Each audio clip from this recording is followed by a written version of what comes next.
Hello everyone, welcome back to Atreyu Crochet. I'm sorry it's been a while since I last uploaded. I've been kind of under the weather, still a bit under the weather today. And I've also been crazy busy, but I would like to send a warm thank you to all of the new subscribers and to the Canadian crocheter, Debbie, for sending them my way. I appreciate your support. And I just hope you guys continue to enjoy the content on this channel. So in today's video, I will be showing you how to start a circular project 3 different ways. What do I mean when I say a circular project? I mean, like, if you're making a hat, you start by making a ring or a circle with the various stitches in that circular formation. And I've learned 3 different ways over the course of my, I don't even know how many years now, years crocheting, and so I thought I would present you all with those 3 different ways, just in case you find a way that you like best and easiest to do. So let's get to it. Alright, so regardless of which of the 3 ways you end up using to make your circular piece at the beginning of your project, you're always going to start with the slip knot. Now, I've shown you how to do this in previous videos, and there are actually multiple ways to make a slip knot as well. Maybe that'll be my next video.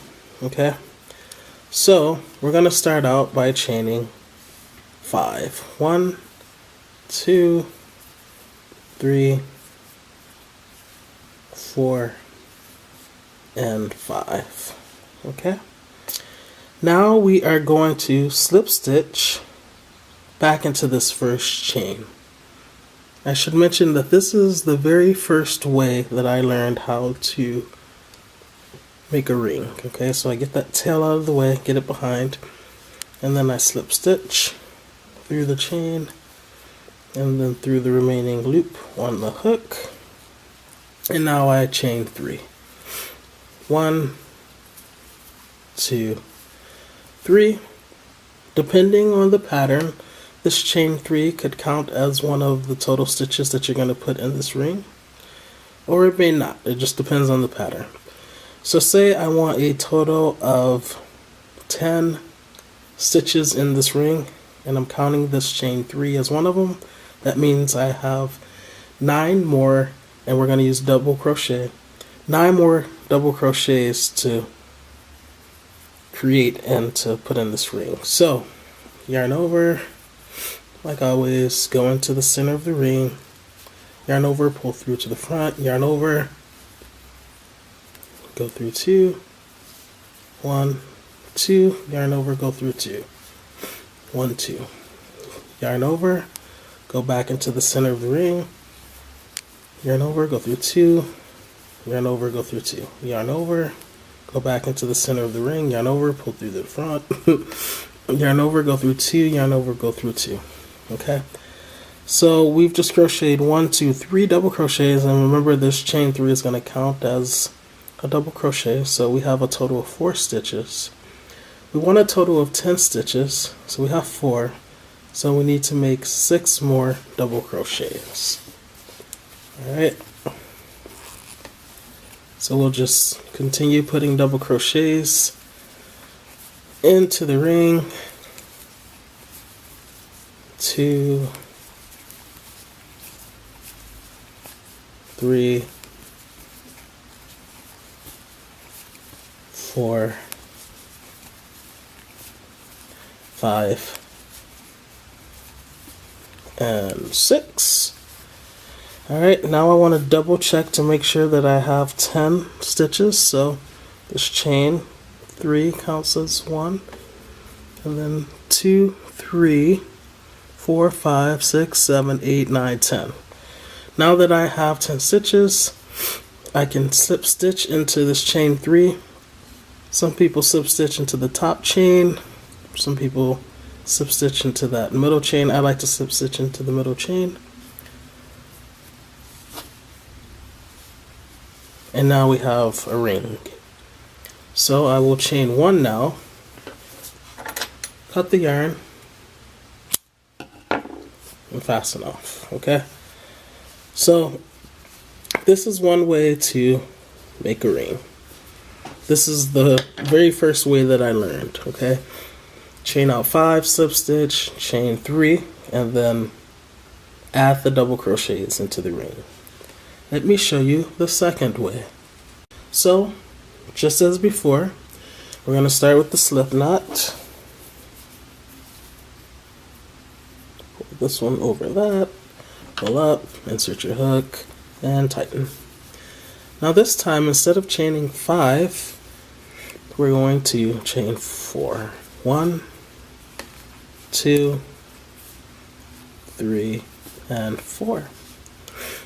And we're going to go back into this first chain, just like we did in the previous circle, but we're going to automatically start crocheting our double crochets into that chain. So instead of slip stitching back into that first chain, we're going to yarn over, because we're going to put a double crochet right into it, like this.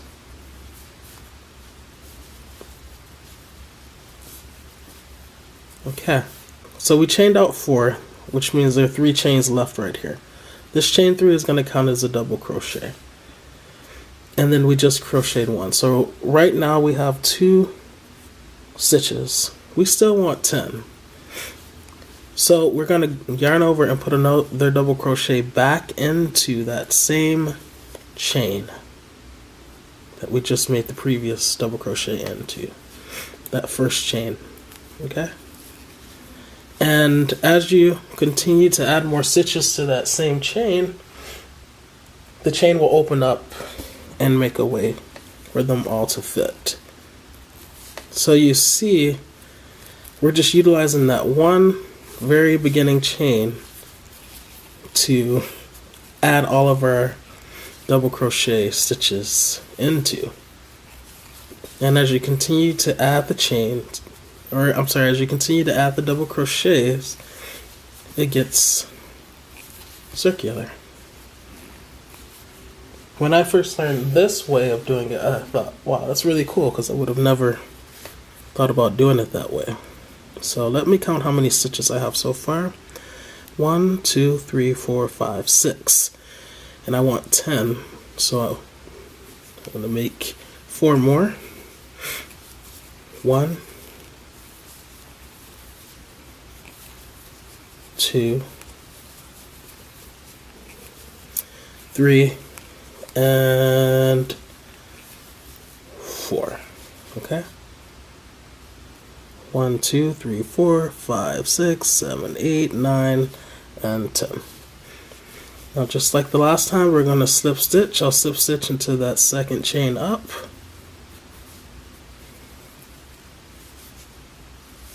Chain 1, and I will cut my yarn. That's to fasten off, okay? You notice that this circle is a slightly smaller than that one. My tension was tighter with this one, just because of where the yarn was pulling from, and I didn't feel like adjusting it. So, but you still have the same circular beginning, okay?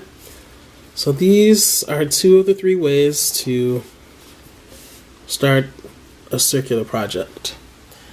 Let's move on to the third and final way. Okay, the third and final way that I know of to make or start a circular project is to use the magic circle. And this is used by a lot of people now. It's becoming more and more popular. So the way you do that is you don't make the slip knot, okay? The magic circle kind of has the slip knot built into it. So here's the end, okay? This other piece is going back to the actual skein of yarn. You wrap it around. You can do all 4, or you can do 3 fingers to make an X, like that. Now you take your hook, you go under, so under this one, and I went back here because there's space, so under, and then over that one, pull that through to the front like that, and then we're going to chain 1. So I yarned over and just chain 1. This secures this loop to the ring. Now we can pull this to make the ring smaller. But before we do all that, let's start making our 10 stitches, okay? So we're going to make double crochets again, and let's just start. So yarn over, go into the magic ring, yarn over, pull through to the front, yarn over, go through 2, yarn over, go through 2, and continue to do that. So that was 1. We have 9 more to make. That's 2. Just going into this big circle. It's 3. If you feel uncomfortable with the circle being that big, at this point you can pull on it a little bit to make it smaller. Okay. Now we have a smaller circle where we will be crocheting our double crochets into. And just continue to make your double crochets until you get to a total of 10. I think I've lost count now. I feel like I have maybe 5. Maybe this is the 5th one. I'll stop and see. Alright, so we have that chain 1 at the beginning that I didn't count. So 1 was the first double crochet, 2, 3, 4, 5. Okay. And now 6.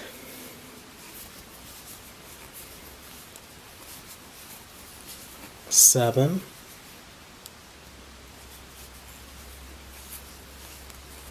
8.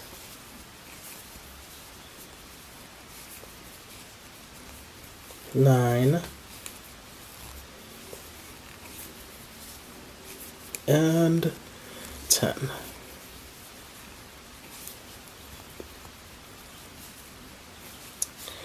Alright, so you might be looking at this and then looking at those back there and thinking, this looks nothing like those. But don't forget, it's the magic circle. So as soon as we pull like this, it starts to look more like those.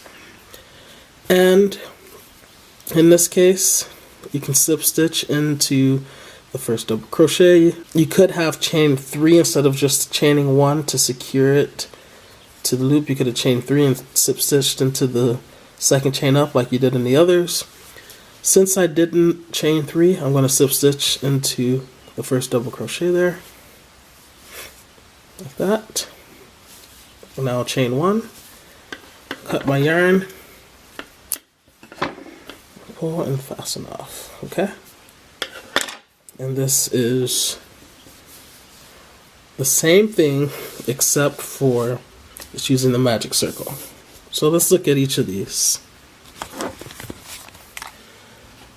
Each of these 3 will begin some circular project, like a hat or a tam, beanie, okay? But there were 3 different ways that I made each of them.